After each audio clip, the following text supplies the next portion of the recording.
ఈ కర్రీ ఇక వండుతుంది చిటి తల్లి. వండి ఇక ఎందుకంటే ఎప్పుడైనా నేను వండేది కానీ ఎప్పుడు నేను వీడియో పెట్టలేదు. ఎప్పుడు టమాటాలు వేస్తుంది, ఉల్లిగడ్డలు, పచ్చిమిరపకాయలు, టమాటా వేసింది. ఇవన్నీ వేసి కొద్దిగా అల్లం, కారం అన్నీ వేస్తుంది. ఎందుకంటే నేను ఎప్పుడు వీడియో పెడదాం అనుకుంటాను కానీ గుర్తుంటలేదు. పెడదాం అనుకుంటున్నా కానీ ఎప్పుడు వీలే అవుతలేదు.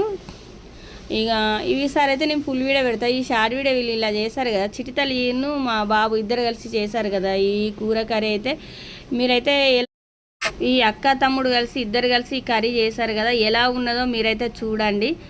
ఇప్పుడు ఇక టమాటా మంచిగా, ఉల్లిగడ్డ అంతా మంచిగా డీప్ ఫ్రై అయిపోయింది. ఇప్పుడు చూడండి ఇక వేసాడు కొడుగుడ్లు మంచిగా, చూసారా పన్నీర్ లెక్క అయిపోయింది. అది ఎలా అయినా మంచిగా అయింది. అయిపోయింది, తింటున్నారు వాళ్ళైతే. సూపర్ ఉన్నది అంటున్నారు. తింటున్నారు చూడండి. కర్రీ అయితే చాలా బాగుంటుంది. నేను ఫుల్ వీడియో పెడతాను. ఫుల్ వీడియో అయితే చూడండి. చిట్టి తల్లి కోసం అయితే మీరు లైక్ చేయండి, షేర్ చేయండి. ఎలా వండిలో కూడా చెప్పండి.